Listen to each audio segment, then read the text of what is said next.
C'est pour vous dire que tous ceux qui se sont amusés à aller au deuxième tour avec l'UDB, vous êtes morts en guerre. Vous êtes morts en guerre. Parce qu'il y aura un marquage strict individuel. Vous avez vu, non? Comme au football. Vous avez vu hier, comment on appelle, les Gambiens, là. Ils ont voulu faire un marquage strict individuel. Mais ça n'a pas marché. Ils ont fini par lâcher. Et Aubameyang leur a mis 4 buts. Le marquage strict individuel n'a pas marché hier chez eux. C'est le même marquage strict individuel. Vous êtes morts en guerre, je vous le dis. Quand il sera 19 h, là, il va y avoir les pleurs dans les QG. Parce que vous savez, l'élection législative et autres, ce sont des élections très émotionnelles. C'est à cause de ça que vous voyez tout cet agissement-là. L'agissement parce qu'il y a trop d'émotions. Hein? Il y a des gens qui jouent leur avenir, il y a des familles qui jouent leur avenir, il y a des amis, parents, amis et connaissances qui jouent leur avenir. Donc, en fait, c'est que dans tout ça même, ce sont les gens qui ont même les moyens. Ce sont les gens qui ont les moyens qui se comportent même comme des gens qui n'ont pas les moyens. Regardez un peu à Kulamutu. Est-ce que Blaise Louembe, pour exister, a besoin d'aller à l'Assemblée nationale? Il a déjà été député. Il a d'abord été TPG. Hein? Il a été TPG. Il a été ministre. Il a été député. C'est un monsieur qui est extrêmement riche. Il n'a pas besoin de l'Assemblée nationale pour vivre. Il n'a pas besoin de ça. Moi, j'ai vu ça cité à Okala. Des cités, je crois que si c'est pas entre 500 000, ça doit être 600 000 peut-être le loyer. Il n'a pas besoin de ça. J'ai vu sa maison à Oyem. Comment on appelle ça? Oyem 2. C'est quelqu'un qui n'a pas besoin de... Je crois que sa maison est même louée par... ça doit être, je ne sais pas si le consul de la Guinée équatoriale ou bien je ne sais pas quoi. Donc c'est quelqu'un qui n'a pas besoin d'argent. Il ne cherche pas l'argent. Il est à l'abri du besoin. Hein? Il est à l'abri du besoin. Pareil comme Manf. Manf est à l'abri du besoin. Ils sont juste partis à ces élections-là pour emmerder les gens parce qu'ils sont égoïstes. Ils veulent toujours qu'on parle d'eux. Ils veulent toujours que ce soit eux qui soient au devant de la scène. C'est ça. Manf a une cité. Moi, je suis déjà allé à un anniversaire. Je connais quelqu'un qui louait là-bas, qui était un de ses locataires. Je suis allé à un anniversaire là-bas, à Okala, avec piscine. Des locataires qui ont une piscine. Ils ont une piscine commune. Les enfants des locataires jouent à la piscine. Je suis déjà allé là-bas. Hein? Donc c'est des gens en fait qui sont à l'abri du besoin. Les gens comme l'Angélique Ngoma, elle est à l'abri du besoin. Elles ont des maisons, elles ont des locataires, les gens payent leurs maisons en millions.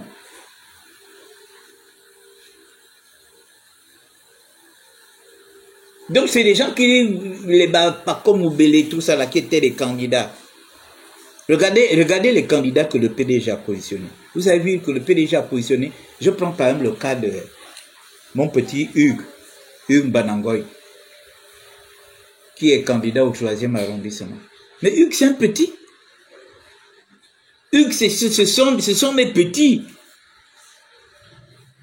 Mais regarde aujourd'hui, quelqu'un comme ça, l'UDB le positionne pour qu'il soit candidat au 3e arrondissement. Qu'il gagne ou qu'il ne gagne pas, mais au moins il a été positionné. Mais regardez la différence du PDG.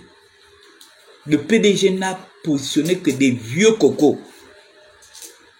Regardez un peu ceux qui s'opposent ceux qui s'opposent à à Paul Marie. Paul Marie, il a commencé à tenter à être candidat, il a commencé à tenter à être député de Lambaréné. Il était à l'UGDD. Ça n'a pas été. Au conseil municipal, il avait eu quelques conseils. Union nationale, encore, il a tenté, ça n'a pas été. Il a eu quelques conseils. Maintenant, aujourd'hui, il revient au compte de l'UDB. C'est tout à fait normal. Il n'a jamais été député du premier arrondissement de Lambaréné. Mais une fois, il est investi aujourd'hui par l'UDB. Donc, les populations de Lambaréné, vous êtes dans l'obligation de voter Paul-Marie Yembi, qui est non seulement candidat du président de la République, du candidat du parti du président de la République, mais en plus, il est collaborateur du président de la République. Or, qu'est-ce que le PDG vous sort? Le PDG vous sort les mêmes figures. C'est-à-dire les mêmes gens qu'on a déboulonnés avec Ali. Eux, ils les ramènent. Eux, qu'est-ce qu'ils font croire aux gens? Que non, vous avez enlevé Ali. Hein? C'est ce que nous disent. Vous avez enlevé Ali, vous ne nous avez pas enlevé. Voilà pourquoi ils se permettent de tout ce que... Et ce sont eux qui ressortent les vieilles vidéos pour montrer que l'UDB triche. L'UDB n'a pas besoin de tricher. Brice Théo Ligingema avait déjà fait le travail pour l'UDB. Le travail qu'il a fait en 2 ans. Dans tout le Gabon. Mais c'était pourquoi? C'était pour asseoir son parti. C'était pour asseoir les éléments de son parti. Maintenant, ceux qui ont eu l'intelligence, les PDG qui ont eu l'intelligence, ils ont préféré quitter le PDG pour se rabattre à l'UDB. Parce qu'ils savaient que Brice Clotaire Ligingema n'allait jamais se présenter au nom du PDG. Il n'allait jamais. Hein? Il n'allait jamais se présenter. Il a créé sa structure. C'est ça. Donc c'est pour vous dire que vous qui êtes au 2e tour contre l'UDB, vous êtes déjà mort en guerre. Sauf là où l'UDB n'est pas en ballottage. Mais là où l'UDB est en ballottage, vous allez tous perdre. Nous devons donner la majorité à l'UDB. C'est un signe de reconnaissance par rapport à ce que Brice Clotaire Ligingema a fait le 30 août. Parce que s'il n'y avait pas eu ça, aujourd'hui tout le monde est content. Je vois des gens faire du bruit dans les réseaux sociaux, les gens parlent dans les panels, on insulte les gens, on insulte les parents des gens, on raconte. Mais entre-temps, quand Ali Bongo était là, vous étiez combien de personnes à parler? C'est nous qui parlons seuls. On était considérés même comme des pestiférés. On était considérés comme des anti-républicains. On était considérés comme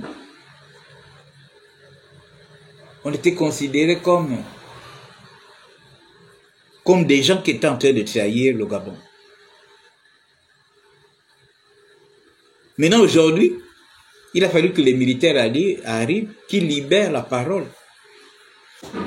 Les militaires libèrent la parole. N'importe qui sort maintenant pour insulter, pour raconter tout et n'importe quoi. Entre-temps, on était là avec Ali Bongo. Eux tous, ils avaient peur d'Ali Bongo. Ils avaient peur de Noureddine. Ils avaient peur de Sylvia. Et aujourd'hui, ils se prennent pour les gens les plus courageux. Même les activistes qui étaient en France ne faisaient pas des lives violents comme ils le font là maintenant. Vis-à-vis d'Ali Bongo, vis-à-vis de Sylvia. Parce qu'ils avaient peur, comme Sylvia était française, Noureddine français, Ali Bongo lui-même aussi français. Ils avaient peur. Mais regardez ce qu'ils font aujourd'hui.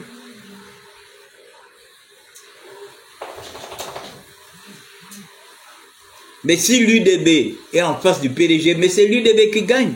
Je vous dis qu'Oligui a déjà fait le travail de l'UDB par rapport aux actes qu'il a posés depuis 2 ans. Mais les actes, ces états de service sont là. Donc quand les gens de l'UDB se présentent à son nom, se présentent comme les enfants de son parti, mais vous voulez que les populations fassent quoi? Les populations votent contre l'UDB. Sachant que l'UDB, c'est le parti de Brice Clotaire Ligingema. Ceux qui ont voulu se faire élire, qui étaient au PDG, ils ont bien quitté le PDG. Ils sont venus à l'UDB. Vous avez vu Elouan Zondo, non? Hein? Elouan Zondo était à l'UDB, a été au PDG. Il a démissionné, il est venu à l'UDB, il a été investi à l'UDB. C'est pas lui qui est passé député au 3e arrondissement. Edwige Jandem, elle n'était pas au CLR. Edwige Jandem était au CLR. Elle a même déjà été maire du 3e arrondissement. Avec les Akasaga et tout ça. Mais elle a fait quoi? Elle a démissionné. C'est pas elle qui a conduit la liste, c'est pas elle qui a conduit la liste du 3e arrondissement. Et elle a gagné. Si aujourd'hui elle veut revenir à la mairie, elle reviendrait à la mairie. Parce qu'elle a la majorité absolue, elle a battu les Osuka et tout ça là. Hein? Dani Koulou, au 6e arrondissement. Il était quoi? Il était député PDG, non? Hein? Il était député PDG. Il a démissionné. Parce que lui, il avait démissionné depuis. Il était déjà dans Osiman. Il fait partie des gens qui ont installé Osiman presque dans tout le Gabon. Il a démissionné, il est au PDG et il est à l'UDB. Et c'est lui qui était le tête de liste au 6e arrondissement. Vous avez vu ce qu'il a fait? Il a rappelé tous les conseillers. Donc la mairie du 6e arrondissement sera UDB. Du maire titulaire aux adjoints. Il y a d'autres qui ont compris que le PDG était fini. Mais il y a d'autres qui ont voulu faire croire aux gens que le PDG n'est pas fini. Mais le PDG, l'élection là va démontrer par A plus B que le PDG est fini. Parce qu'ils ne vont même pas sortir de là avec 10 députés. Ils ne vont pas sortir de là avec 10 députés. Pour un parti qui avait à l'époque,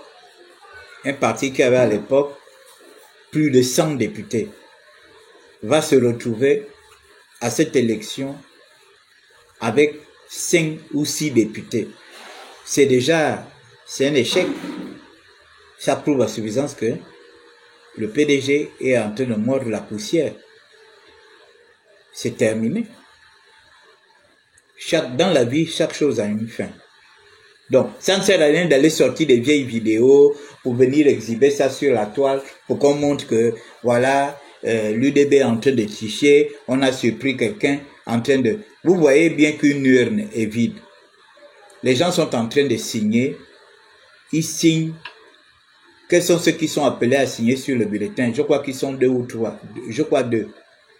Non, 2 ou 3, je crois. Qui signent sur le bulletin avant que le bulletin ne soit mis dans des enveloppes par les électeurs. Vous surprenez les gens en train de signer. Vous dites quoi? Voilà, les gens sont déjà en train de tricher. Mais les gens veulent faciliter le travail. Parce que quand les gens vont arriver en masse pour venir voter, hein? Quand les gens vont arriver en masse pour venir voter, il faut qu'ils trouvent déjà des bulletins signés du président et des 2 vice-présidents. Vous, oh non, ils sont en train de tricher. Oh, ils sont en train de tricher. Comme si vous n'avez jamais pratiqué ce sport-là pendant 56 ans. Beaucoup d'entre vous, vous avez été élus à l'Assemblée nationale. On ne sait même pas comment vous avez été élus. Et puis aujourd'hui, vous voulez, parce qu'aujourd'hui, vous avez maintenant l'UDB en face, vous voulez vous faire passer pour des saints. Alors que vous avez empêché, vous avez détruit l'Assemblée nationale pendant 56 ans. Donc, si tu as l'UDB en face, tu es mort en guerre. Parce que nous, on continue. L'Assemblée nationale doit être renouvelée à 94,85% des nouveaux députés. Je dis bien 94,85% des nouveaux députés. On ne veut plus voir les vieilles bouilles. Les Louembe, les machins, c'est des vieilles bouilles. On ne veut plus qu'ils aillent se reposer. Il y a un temps dans la vie, il y a un temps pour tout. Hein? Il y a un temps pour tout. Nous sommes à la 5e République. Il nous faut des nouveaux députés. Vous les voyez là, ils se battent parce qu'ils veulent rentrer dans l'histoire pour qu'on dise, oh oui. Ah oui, il était parmi les Il veut qu'on dise que oui, il était parmi les nouveaux députés de la 5e République. Il veut mettre ça dans son CV. C'est ça leur truc. Leur truc, c'est ça.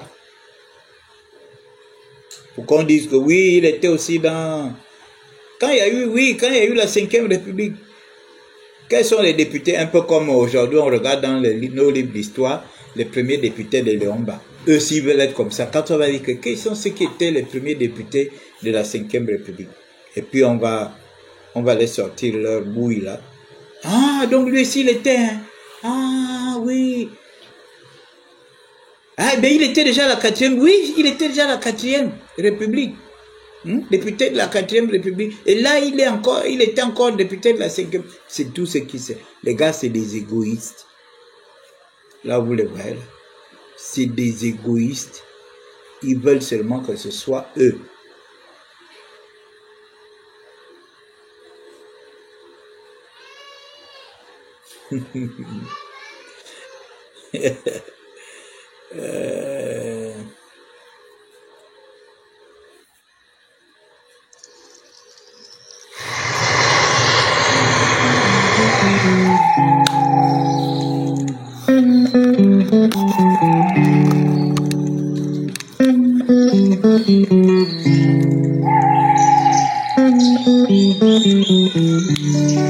Je fête déjà pour les gagnants.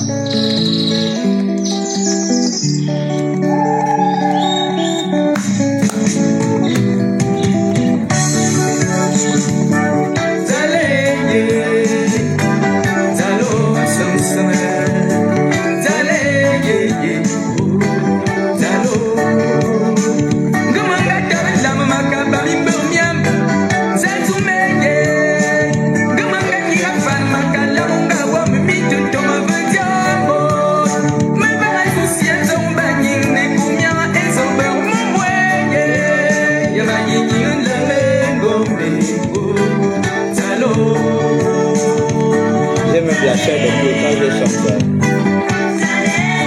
La chair de poule quand je chante.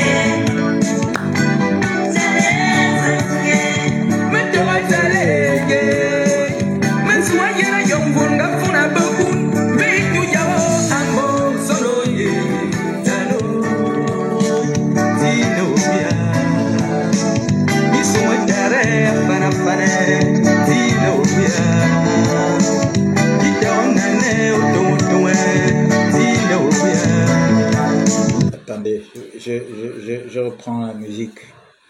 Je reprends la musique. Donc, mesdames et messieurs, c'est pour vous dire que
Alléluia, Père.